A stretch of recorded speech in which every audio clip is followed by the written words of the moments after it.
Hello बच्चों, alpha institute में आपका हार्दिक स्वागत है। तो आज हम लोग ज्योग्राफी का अगला चैप्टर देखेंगे जो है वन्य एवं वन्य जीव संसाधन। ठीक है, वन एवं वन्य जीव संसाधन इसके एमसीक्यू को देखेंगे। उसके बाद जल संसाधन उसके एमसीक्यू को देखेंगे। ठीक है, तो ये आपका शुरू होता है वन एवं वन्य जीव संसाधन।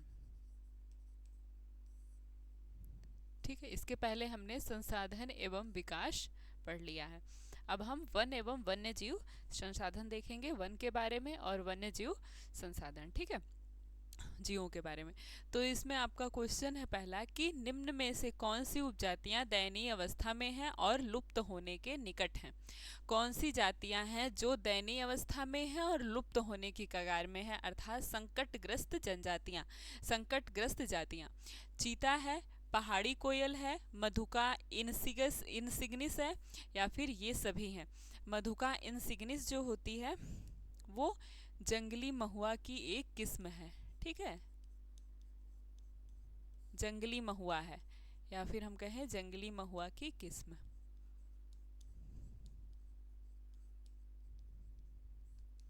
ठीक, तो कौन कौन सी इसमें से चीता है, पहाड़ी कोयल है, मधुका इनसिग्निस है, या फिर ये सभी हैं।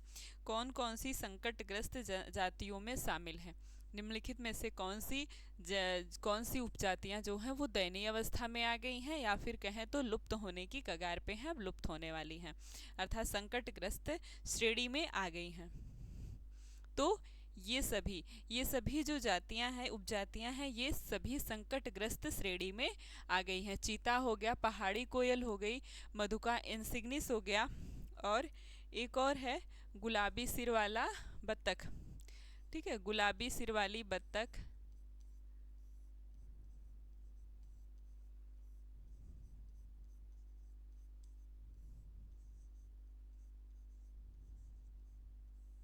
ये और आपका हो गया जंगली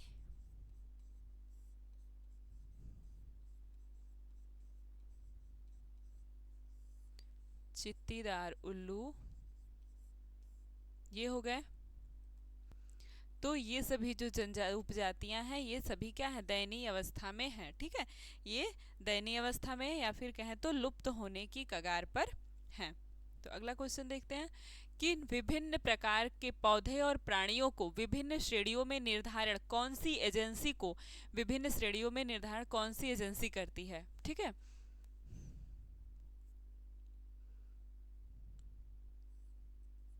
आपका यही है कि विभिन्न प्रकार के पौधे और प्राणियों को विभिन्न श्रेणियों में निर्धारण कौन सी एजेंसी करती है। राज्य के वन विभाग करते हैं, अंतर्राष्ट्रीय प्राकृतिक संरक्षण एवं प्राकृतिक संसाधन संरक्षण संघ आयुषीएन, या फिर भारत का वन सर्वेक्षण, या उपरोक्त में से कोई नहीं। कौन है जो कि विभिन्न प्राणियों, जितने भी संकटग्रस्त अवस्था में हैं या फिर जो विलुप्त हो गए हैं, लुप्त हो गए हैं, इन प्राणियों का की जो श्रेणी है ये बना के सुवेध जातियां, संकटग्रस्त जातियां या विलुप्त जातियां, इन सभी जातियों की श्रेणी कौन सी एजेंसी द्वारा बनाई जाती है। राज्य के वन विभाग के द्वारा, या फिर अंतर्राष्ट्रीय प्राकृतिक संरक्षण एवं संसाधन संरक्षण संघ के द्वारा, या फिर भारत का वन सर्वेक्षण, या फिर इसमें से कोई नहीं।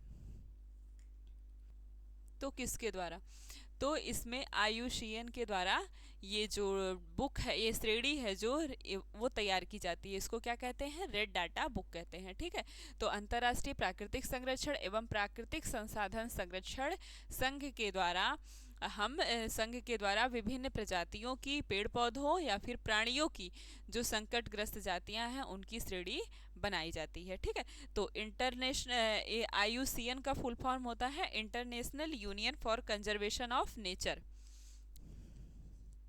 क्या होता है, इंटरनेशनल यूनियन फॉर कंजर्वेशन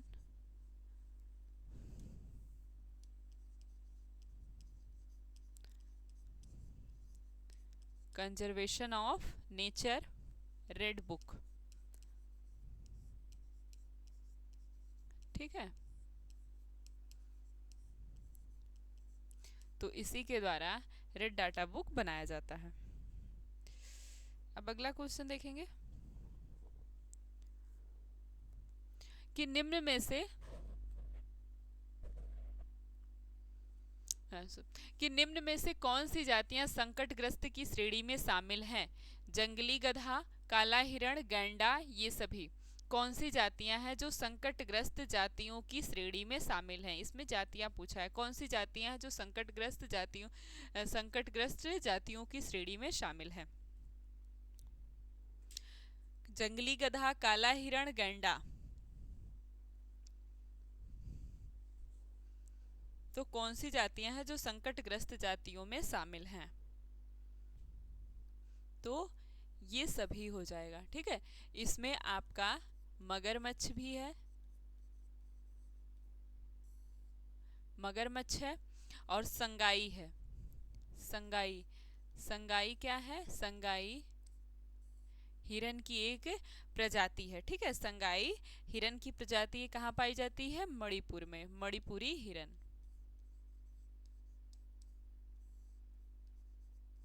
तो ये सभी जो आते हैं संकटग्रस्त जातियों में शामिल हैं।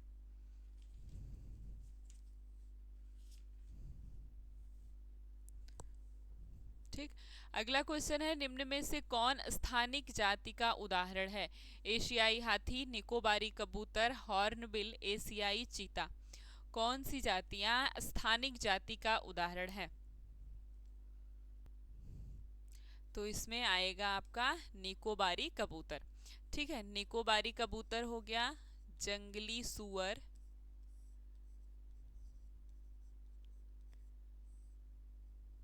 जंगली सुअर है, या फिर अंडमानी टील है।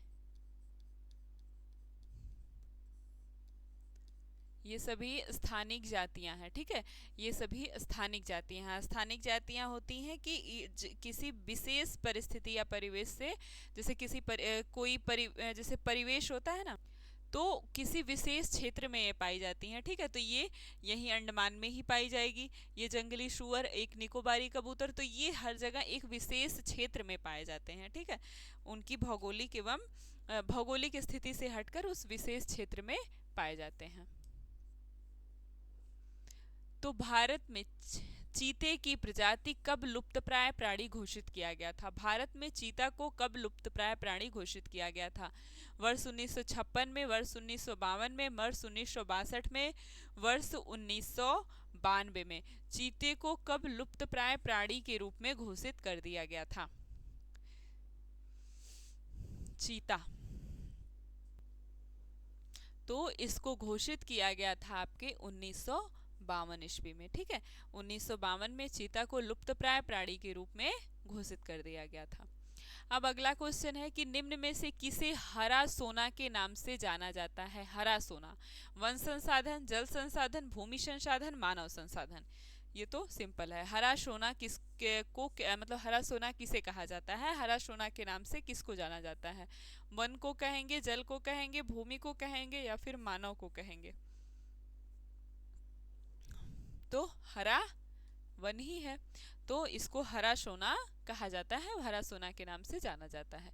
निम्न में से किस राज्य में स्थायी जंगलों के तहत सबसे बड़ा क्षेत्र है? जम्मू कश्मीर में, मध्य प्रदेश में, उत्तराखंड में, या फिर महाराष्ट्र में?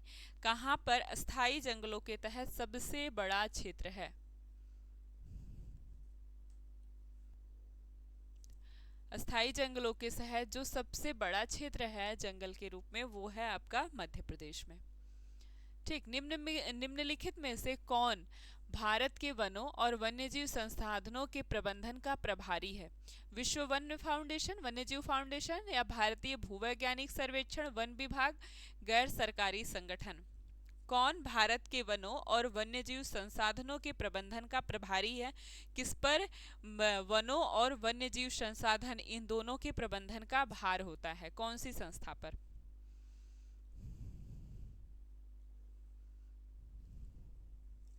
तो वन विभाग पर। ठीक, वन विभाग पर।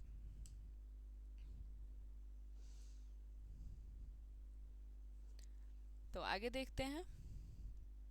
निम्न में से कौन से वन ग्रीष्म काल के आरंभ में अपनी पत्तियां गिरा देते हैं? उष्णकटिबंधीय पर्णपाती वन, उष्णकटिबंधीय वर्षा वन, उष्णकटिबंधीय कांटेदार वन या फिर पर्वतीय वन। कौन से वन ग्रीष्म काल के आरंभ में, जब गर्मी का आरंभ होता है तो कौन से वन अपनी पत्तियां गिरा देते हैं? बताइए कौन से वन हैं जो अपनी पत्तियां गिरा देते हैं ग्रीष्म काल के आरंभ में? तो वो है उष्णकटिबंधीय पर्णपाती वन। ठीक, उष्णकटिबंधीय पर्णपाती वन ग्रीष्म काल के आरंभ में अपनी पत्तियां गिरा देते हैं। निम्न में से कौन सा पक्षी द क्रिटिकल प्रजाति की श्रेणी में नहीं आता है? गुलाबी सिर वाला बत्तख, मोर, पर्वतीय बटेर, जंगली चित्तीदार उल्लू। ये तो मैंने बताया था, जंगली चित्तीदार उल्लू ये आ जाएगा, और गुलाबी सिर वाली बत्तख ये भी आ जाएगी। अब इन दोनों में से सेलेक्ट करना है, पर्वतीय बटेर और मोर, ये कौन से द क्रिटिकल प्रजाति के रूप में नहीं आते हैं? तो ये आपका हो जाएगा मोर। ठीक है, मोर सर्वाधिक मात्रा में है, मतलब अभी अधिक है, देखे जाते हैं मोर, तो इसलिए मोर जो है वो क्रिटिकल प्रजाति में नहीं आएगा, और ये सभी अब क्रिटिकल प्रजाति के अंदर आ गए हैं। काला हिरन निम्न में से किस श्रेणी की प्रजाति का जीव है? विलुप्त प्रजाति का, दुर्लभ प्रजाति का, स्थानिक प्रजाति का या फिर संकटग्रस्त प्रजाति का? काला हिरण अभी बताए थे कि काला हिरण किस प्रजाति का जीव है, अब इसमें बताना है किस प्रजाति का जीव है, बताइए। तो काला हिरण किस प्रजाति का जीव होगा? संकटग्रस्त प्रजाति का। अभी दिखा रहा है, देखिए, एक मिनट।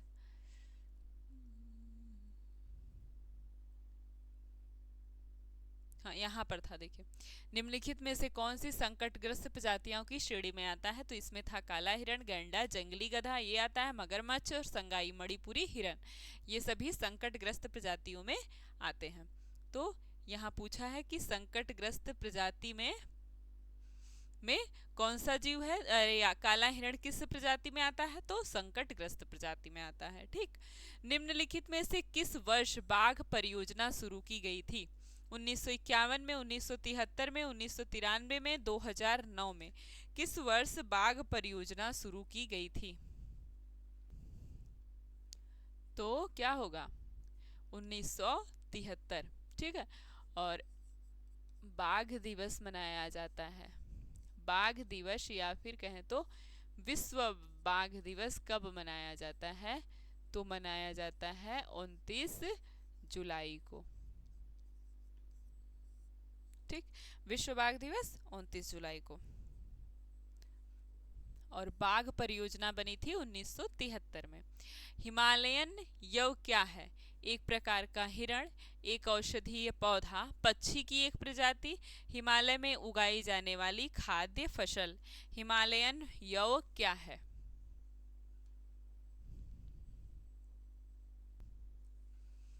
हिमालयन यव क्या है? एक प्रकार का हिरण, एक औषधीय पौधा, पक्षी की एक प्रजाति है, या फिर हिमालय में उगाई जाने वाली खाद्य फसल? तो ये है एक औषधीय पौधा। ठीक, हिमालयन यव क्या है? एक औषधीय पौधा है। 1991 में संरक्षित प्रजातियों की सूची में पहली बार किस प्रजाति को शामिल किया गया था? संरक्षित प्रजातियों की सूची में पहली बार किस प्रजाति को शामिल किया गया? कीड़े को, मछलियों को, पौधों को, सरीसृप को? संरक्षित प्रजातियों की श्रेणी में पहली बार किस प्रजाति को शामिल किया गया? पौधे को। ठीक, पौधों को। सरीसृप वन्यजीव अभ्यारण्य किस राज्य में स्थित है? सरीसृप वन्यजीव अभ्यारण्य राजस्थान में, उत्तर प्रदेश में, गुजरात में, पश्चिम बंगाल में?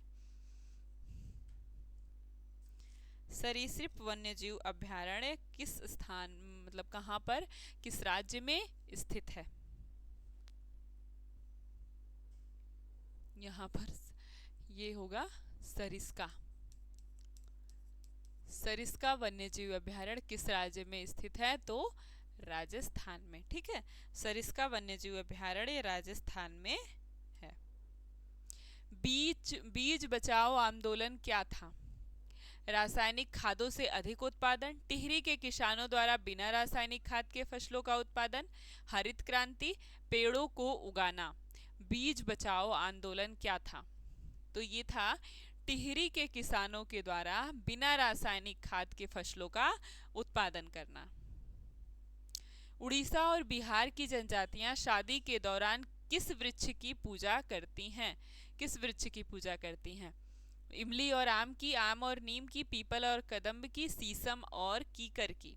तो उड़ीसा और बिहार की जनजातियां शादी के दौरान किस वृक्ष की पूजा करती हैं? तो वो करती हैं इमली और आम की पूजा। ठीक। राजस्थान के अलवर जिले के 5 गांवों के लोगों ने 1200 हेक्टेयर वन भूमि भैरवदान डाक व सेक्चुरी घोषित कर दी। इसका क्या उद्देश्य है? खेती करना, वृक्षारोपण करना, शिकार पर रोक और बाहरी लोगों की घुसपैठ से वन्यजीव को बचाना, या फिर बांध बनाना। इसका उद्देश्य क्या था? राजस्थान में जो अलवर जिला है, इसमें 5 गांव के लोगों ने 1200 हेक्टेयर वन भूमि भैरवदेव डाक व सेक्चुरी घोषित कर दी इसको। तो इसका उद्देश्य था शिकार पर रोक लगाना और बाहरी लोगों की घुसपैठ से वन्यजीव की रक्षा करना। भारत में पाए जाने वाले वनों के प्रकार कौन कौन से हैं? ज्वारीय वन, पर्वतीय वन, उष्णकटिबंधीय, वर्षावन। भारत में पाए जाने वाले वन, तो भारत में तीनों वन पाए जाते हैं, ज्वारीय वन, पर्वतीय वन और उष्णकटिबंधीय वर्षा। फिर अगला क्वेश्चन है आपका कि निम्न में से कौन सा वनों पर आधारित उद्योग की श्रेणी में आता है? सीमेंट उद्योग, तांबा उद्योग, कागज उद्योग, इनमें से कोई नहीं। तो ये तो सिंपल क्वेश्चन है, कागज उद्योग। ठीक है, वन से वृक्ष, वृक्ष से कागज बनता है। तांबा और सीमेंट तो है नहीं, इनमें से कोई नहीं, कैसे होगा? कागज बनता है लकड़ियों से। तो भारतीय वन्यजीव अधिनियम कब पारित हुआ? 1972 में, 1982 में, 1970 में, 1971 में। भारतीय वन्यजीव अधिनियम कब पारित हुआ था? ये पारित हुआ था 1972 में। ठीक, 1972 में और 73 में बाघ परियोजना। इनमें से कौन सी टिप्पणी प्राकृतिक वनस्पति जात और प्राणी जात के ह्रास का सही कारण नहीं है? कौन सी टिप्पणी प्राकृतिक वनस्पति जात और प्राणी जात के ह्रास का सही कारण नहीं है? कृषि प्रसार, बृहद स्तरीय विकास परियोजना, पशुचरण एवं ईंधन लकड़ी एकत्रित करना, तीव्र औद्योगिकीकरण एवं शहरीकरण। तो इस पे क्या हो जाएगा? पशुओं के चराने से और ईंधन के लिए लकड़ी से ये वनस्पति जगत के लिए और प्राणी जगत के ह्रास का कारण नहीं हो सकता है। ठीक है, वनों के ह्रास के कारण कौन सी समस्याएं उत्पन्न होती हैं? मृदा अपरदन, वर्षा में कमी, प्रदूषण में वृद्धि, या फिर ये सभी? वनों के ह्रास से कौन सी समस्या उत्पन्न होती है? मृदा अपरदन भी होता है, वर्षा में कमी भी होगी और प्रदूषण में वृद्धि भी होगी। तो ये सभी कारण उत्पन्न होते हैं। ठीक है, भारत में वन महोत्सव का शुभारंभ कब हुआ? 1950 में, 1951 में, 1952 में, 1962 में। भारत में वन महोत्सव का शुभारंभ कब हुआ? तो भारत में वन महोत्सव का शुभारंभ होता है 1950 में। ठीक,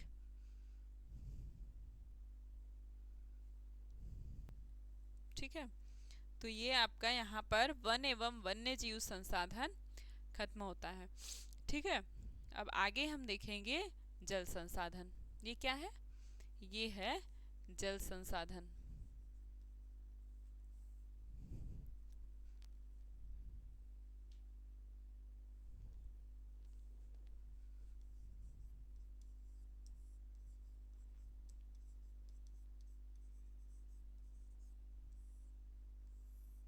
ठीक, तब इसमें हम देखते हैं अपना पहला क्वेश्चन। जल संसाधन में क्या है? निम्न में से जल संरक्षण का प्रमुख कारण है, जल संरक्षण का प्रमुख कारण है, जल की सीमित मात्रा में है, जल तेजी से प्रदूषित होता जा रहा है, पर्याप्त मात्रा में जल कई स्थानों में नहीं मिल पाता है, उपरोक्त सभी।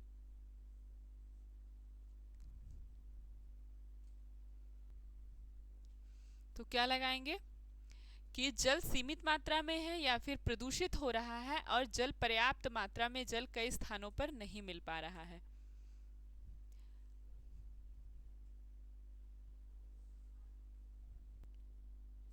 तो क्या होगा इसमें, जल तो सीमित मात्रा में ही है 2.5, पूरे जल का जो पीने योग्य जल है वो 2.5 ही है, ठीक है। और जल प्रदूषित भी हो रहा है, इसके लिए भी जल संरक्षण या जल को प्रदूषित करने के उपाय होने चाहिए। और पर्याप्त मात्रा में जल कई स्थानों में नहीं मिल पा रहा है, ये भी सही है कि पर्याप्त मात्रा में बहुत जगह जल नहीं मिल पाता है। तो इस तरह से तो ये तीनों ऑप्शन आपके सही होंगे, ये सभी प्रमुख कारण। लेकिन कहीं कहीं पे बस यही ऑप्शन टिक कर दिया कि जल सीमित मात्रा में है। तो जल सीमित मात्रा में तो है ही, पीने योग्य जो जल वो सीमित मात्रा में है, लेकिन जल प्रदूषित भी हो रहा है। और तीसरा कारण ये भी है कि यह कई स्थानों पर इसका जो मात्रा है वो बहुत कम है। जैसे राजस्थान हो गया आपका, तो ऐसे स्थानों पर जल की मात्रा बहुत कम है, ठीक है। तो सीमित मात्रा, अगर यहाँ पर कुछ और ऐसे ऑप्शन रहते हैं तो आप लगाएंगे सीमित मात्रा में है, लेकिन अगर ये तीनों ऑप्शन है तो सभी पर टिक होगा, ठीक है। देश के कुल विद्युत उत्पादन में जल विद्युत का योगदान कितने प्रतिशत है? देश के कुल विद्युत उत्पादन में, बिजली के उत्पादन में जल विद्युत उत्पादन कितने प्रतिशत है? 18% है, 20% है, 22% है या फिर 25% है? तो विद्युत के उत्पादन में, बिजली उत्पादन में जल का योगदान, जल विद्युत उत्पादन, जल से बिजली जो बनाने की प्रक्रिया है उसमें कितना इसका योगदान है? तो इसमें है, जल विद्युत प्रक्रिया में इसका योगदान है 22%, ठीक है, 22%। देश में 11वीं सदी में बनाई गई सबसे बड़ी कृत्रिम झील निम्न में से कौन सी है? जयसमंद झील, भोपाल झील, भीमताल झील, नैनी झील। 11वीं शताब्दी में बनाई गई है, 11वीं सदी में बनाई गई कृत्रिम झील, सबसे बड़ी कृत्रिम झील कौन सी है? तो ये है आपकी भोपाल झील, ठीक। 11वीं सदी में बनाई गई सबसे बड़ी झील भोपाल झील है। देश के किन दो राज्यों में जल की कमी रहती है? उड़ीसा, छत्तीसगढ़, बंगाल और झारखंड, राजस्थान और गुजरात, बिहार और सिक्किम। देश के किन दो राज्यों में जल की कमी बनी रहती है?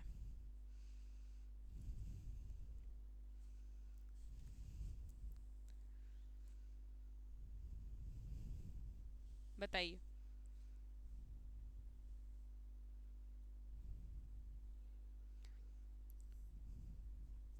राजस्थान और गुजरात में जल की कमी रहती है। बांस ड्रिप सिंचाई प्रणाली, बांस ड्रिप सिंचाई प्रणाली भारत के किस राज्य में प्रचलित है? मेघालय में, मिजोरम में, त्रिपुरा में या फिर केरल में? बांस ड्रिप सिंचाई प्रणाली, बांस ड्रिप सिंचाई प्रणाली किस राज्य में प्रचलित है? तो ये पाई जाती है आपके मेघालय में, ठीक है। बांस ड्रिप सिंचाई प्रणाली मेघालय में पाई जाती है, ठीक है। बांस की पाइप से, या बांस को पाइप बना के उसमें पानी डाल के फिर वहां पर बूंद बूंद करके पानी गिराया जाता है। निम्न में से कौन नर्मदा नदी पर निर्मित है? कौन सा बांध नर्मदा नदी पर निर्मित है? गांधी सागर बांध, राणा प्रताप बांध, सरदार सरोवर बांध, सरदार पटेल बांध। कौन सा बांध है जो नर्मदा नदी पर निर्मित है?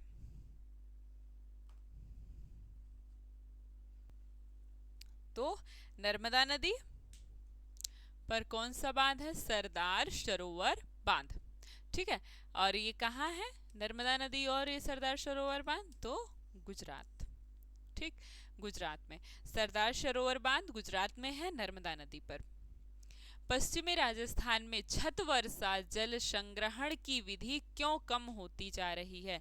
सरकार द्वारा जल उपलब्ध कराए जाने के कारण, 12 मासी इंदिरा गांधी नहर के कारण, सरकारी हैंडपंप के निर्माण के कारण, भौम जल उपलब्धता के कारण। पश्चिमी राजस्थान में छत वर्षा जल संग्रहण की वृद्धि क्यों कम हो रही है? तो ये हो रही है 12 मासी इंदिरा गांधी नहर के कारण। भारत का वह राज्य जिसमें छत वर्षा जल संग्रहण ढांचों को बनाना प्रत्येक घर के लिए आवश्यक कर दिया गया है।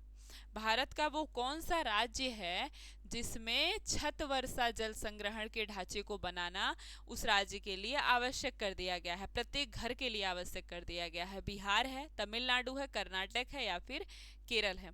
कौन सा राज्य है जिसमें छत वर्षा जल संग्रहण ढांचे को बनाना प्रत्येक घर के लिए जो है प्रत्येक घर के लिए आवश्यक है? तो ये है आपका तमिलनाडु। ठीक है, तमिलनाडु में छत वर्षा जल संग्रहण ढांचा प्रत्येक घर के लिए आवश्यक है। टांका शब्द, टांका शब्द को कौन सा विकल्प परिभाषित करता है? ये गोल ग्रामीण टैंक होते हैं जिसमें आवश्यकता अनुसार पानी छोड़ा जाता है। ये गोल शहरी टैंक होते हैं जिनमें आवश्यकता अनुसार पानी छोड़ा जाता है। या फिर पीने का पानी संग्रहित करने के लिए राजस्थान में भूमिगत टैंकों को ही टांका कहा जाता है। तमिलनाडु में छतवर्षा जल संग्रहण को टांका कहा जाता है। तो पीने के पानी को संग्रहित करने के लिए राजस्थान में जो भूमिगत टैंक होते हैं उनको टांका कहा जाता है। ठीक है, टांका शब्द पानी पीने वाले पानी को संग्रहित करना। तो ये कहाँ पर, ये टांका जो टांका प्रणाली है कहाँ पर चलती है? राजस्थान में। ठीक, निम्न में से कौन जल संग्रहण विधि राजस्थान में प्रचलित नहीं है? इसमें पूछा है कि कौन सी जल संग्रहण विधि राजस्थान में प्रचलित नहीं है। जोहड़, खादीन, गुल, टांका। टांका तो पता है प्रचलित है, अब इसमें से छांटना है आपको कि कौन सा प्रचलित नहीं है। तो ये आपका है गुल। ठीक है, ये प्रचलित नहीं है। जोहड़, खादीन और टांका ये सभी जल संग्रहण की विधि हैं और ये राजस्थान, हरियाणा और पंजाब तीनों स्थानों पर पाई जाती हैं।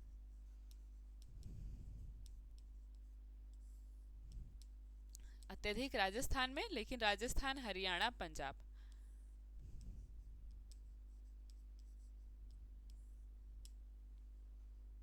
ठीक, फिर अगला क्वेश्चन है आपका, कर्नाटक राज्य का वह गांव कौन सा है जिसके ग्रामीणों ने घरेलू जल आवश्यकता को पूरा करने के लिए छत वर्षा जल संग्रहण की व्यवस्था की है? कर्नाटक राज्य का वह गांव कौन सा है जिसमें ग्रामीणों ने घरेलू जल आवश्यकता को पूरा करने के लिए छत वर्षा जल संग्रहण की व्यवस्था की है? गंडाथूर, शिवनगर, मोल्लारी और पल्लमपुरम। ठीक है, तो इसमें गंडाथूर, शिवनर, पल्लमपुरम या फिर मोल्लारी। तो कर्नाटक का कौन सा गांव है जिसमें ग्रामीणों ने घरेलू जल की पूर्ति के लिए छत वर्षा जल संग्रहण की विधि अपनाई है, उसकी व्यवस्था की है? तो ये कर्नाटक का गंडाथूर नामक गांव है। ठीक है, गंडाथूर नामक गांव है जिसमें ग्रामीणों ने घरेलू जल के लिए छत वर्षा संग्रहण की विधि अपनाई है। सलाल बांध किस नदी पर है? महानदी पर, चिनाब, सतलज या फिर कृष्णा नदी पर?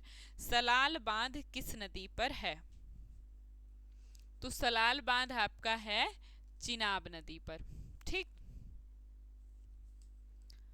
ये जम्मू एवं कश्मीर में, ठीक है, जम्मू एवं कश्मीर में है और चिनाब नदी पर है। ठीक है,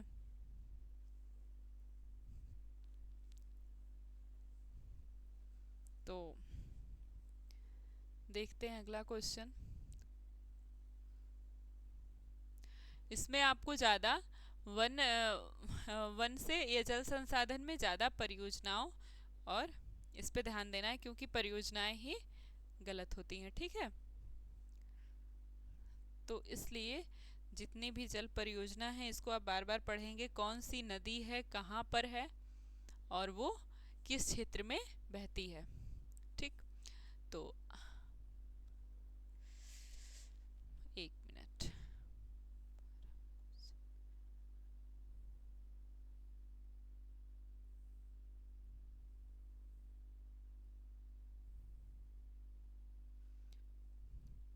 तो अगला क्वेश्चन है आपका कि पृथ्वी पर उपलब्ध कुल जल में से कितना भाग मीठे फ्रेश वाटर पानी का है? कुल जल में से कितना भाग फ्रेश वाटर का है? 5%, 4%, 2.5%, 3.5%। फ्रेश वाटर या कहें पीने योग्य पानी का, मीठे पानी का उपयोग के लिए। तो मैंने अभी बताया था कि 2.5% है। जल की मात्रा तो अधिक है लेकिन जो हमारे मीठे भाग है जल का या पीने योग्य पानी है वो 2.5% ही है। ठीक है। निम्नलिखित में से कौन सा से जल संसाधन का स्रोत है? महासागरीय जल, स्थलीय जल, भूमिगत जल अथवा अधोभौमिक जल। तो कौन सा जल जल संसाधन का स्रोत है? तो सभी जल संसाधन के तो स्रोत सभी है। महासागरीय जल, स्थलीय जल हो गया, भूमिगत जल हो गया, या फिर अधोभूमिगत जल हो गया। निम्न में से किसने बांधों को आधुनिक भारत का मंदिर कहा है? बांधों को जो बहुउद्देशीय परियोजनाएं हैं उनको क्या कहा है? आधुनिक भारत का मंदिर कहा है।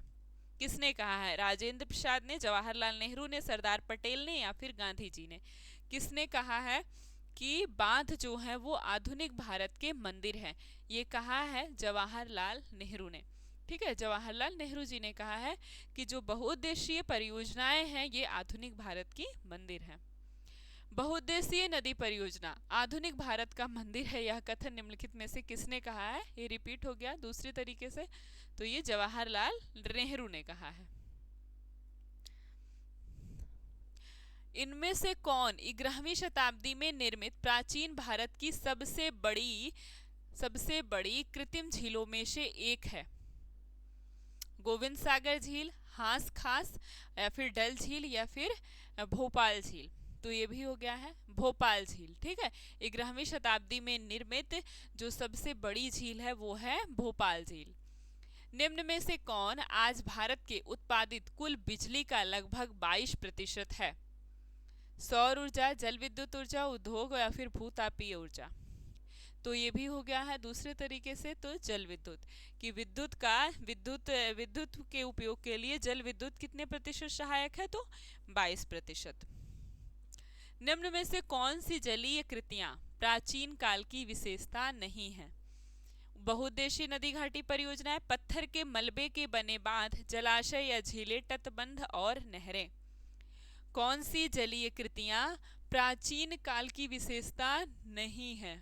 तो अभी अभी बताया कि नेहरू जी ने कहा था कि जो बहुउद्देशीय नदी परियोजनाएं हैं ये आधुनिक भारत की मंदिर हैं।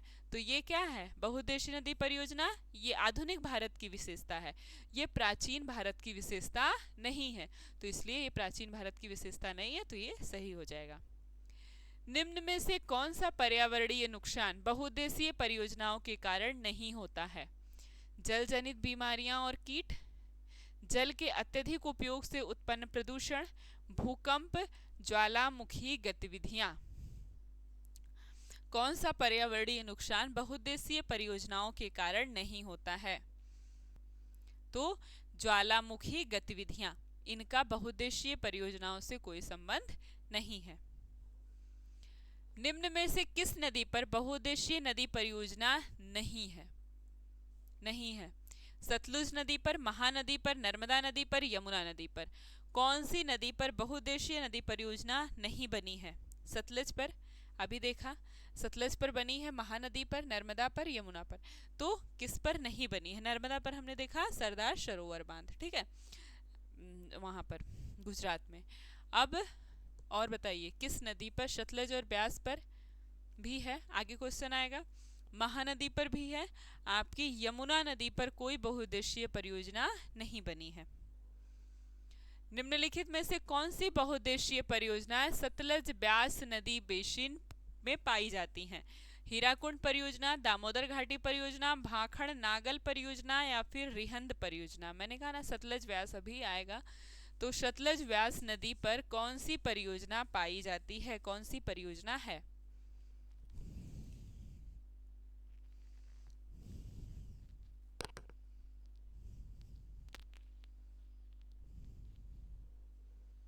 तो ये है आपकी भाखड़ नागल परियोजना। कहाँ पर? हिमाचल में। ठीक है, भाखड़ा नागल परियोजना।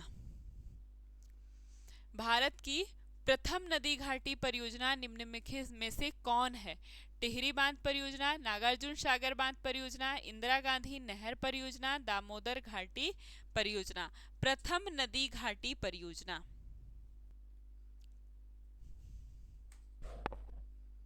प्रथम नदी घाटी परियोजना आपकी होती है भाखड़ा नागल परियोजना। ठीक है, भाखड़ा नागल परियोजना।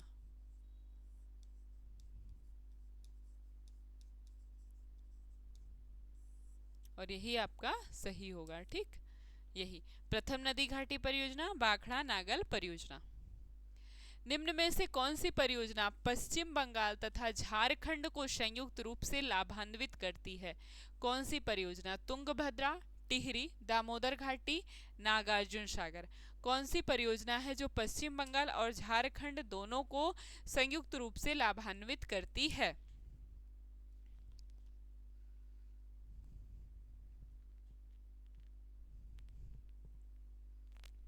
तो ये है आपकी दामोदर घाटी। ठीक है, दामोदर घाटी परियोजना कहाँ पर है? दामोदर नदी, दामोदर नदी पर। और ये दामोदर नदी आपकी निकलती है यहाँ से, झारखंड से, झारखंड के छोटा नागपुर के पठार से निकलती है और ये फिर जाके गिरती है पश्चिम बंगाल में, कलकत्ता में। ठीक है, और ये कलकत्ता में जाकर के गिरती है, हुगली नदी में मिल जाती है। गिरती क्या है? हुगली नदी में जाकर मिल जाती है कलकत्ता में। तो ये जो दामोदर घाटी परियोजना बना है, ये पश्चिम बंगाल और झारखंड दोनों को लाभान्वित करता है। ठीक है, हीराकुंड बहुउद्देशीय परियोजना किस राज्य में स्थित है? बिहार में, पश्चिम बंगाल में, उड़ीसा में, झारखंड में। हीराकुंड बहुउद्देशीय परियोजना किस राज्य में स्थित है?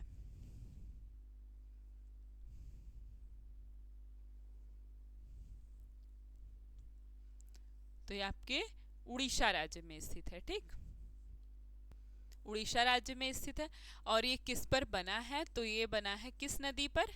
तो ये महानदी पर बना हुआ है। ठीक है, अगर पूछता है हीराकुंड बहुउद्देशीय परियोजना किस नदी पर है, तो महानदी पर है। किस राज्य में है? तो उड़ीसा में है।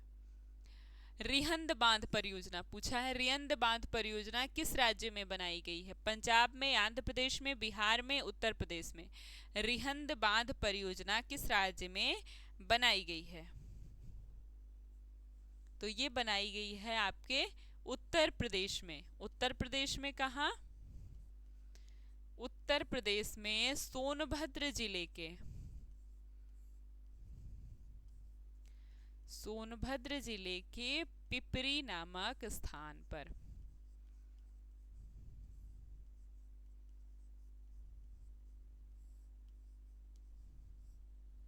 ठीक, और ये किस नदी पर स्थित है? किस नदी पर स्थित है? तो रेणुका, उसको रिहंद भी बोलते हैं, रेणुका या रिहंद नदी कह सकते हैं, रेणुका नदी पर। और ये जो रेणुका नदी है, ये क्या है? ये सोन नदी की सहायक नदी है।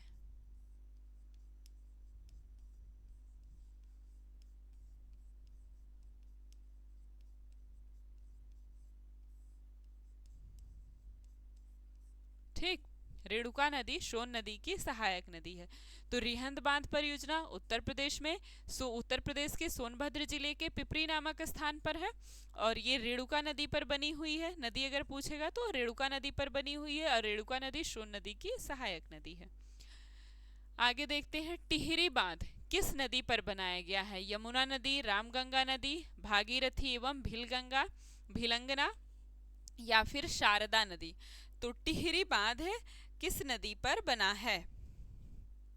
टिहरी बांध किस नदी पर बना है? या टिहरी बांध अगर पूछता है कि कहाँ है, तब क्या बताते? पहले बताइए, टिहरी बांध किस नदी पर बना है? तो ये आपका होगा भागीरथी एवं भिलंगना नदी पर। और अगर पूछता है कि किस राज्य में है, तो क्या बताएंगे? तो उत्तराखंड। गंगा उत्तराखंड से पहले भागीरथी रहती है। जब गंगा उत्तराखंड में प्रवेश करती है तो गंगा होती है। ठीक है, तो उत्तराखंड में भागीरथी एवं भिलंगना पे बनी है टिहरी बांध परियोजना। ठीक है, तो अगला क्वेश्चन है आपका, पहाड़ी और पर्वतीय क्षेत्रों में वर्षा जल संग्रहण के लिए निम्नलिखित में से कौन सी विधि अपनाई जाती है? पहाड़ी एवं पर्वतीय क्षेत्रों में वर्षा जल संग्रहण के लिए कौन सी विधि अपनाई जाती है? जोहड़, खादीन, गुल एवं कुल, जलवाहिकाएं। तो जोहड़ तो होगा नहीं, खादीन भी होगा नहीं, क्योंकि यह राजस्थान में जल संग्रहण की विधि है। तो ये पूछा है पहाड़ी एवं पर्वतीय क्षेत्रों पर। कहाँ पर? पहाड़ी एवं पर्वतीय क्षेत्रों पर।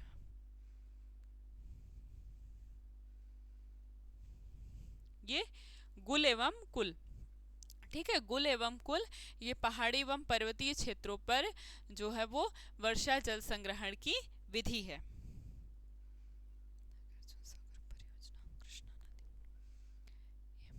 अगर आपसे मान लीजिए एक और पूछता है, एक और बचा है कि नागार्जुन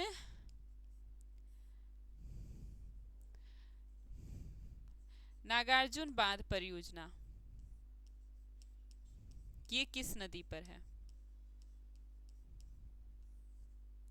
बताइए, नागार्जुन सागर या नागार्जुन बांध परियोजना किस नदी पर है?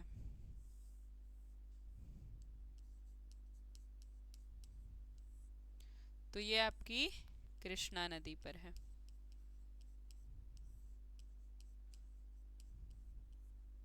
ठीक, कृष्णा नदी, ठीक है। तो ये आपका है आंध्र प्रदेश और तेलंगाना में। अगर स्थान पूछता है तो आंध्र प्रदेश और तेलंगाना, ठीक। अब आपका यहाँ जल संसाधन समाप्त हो गया।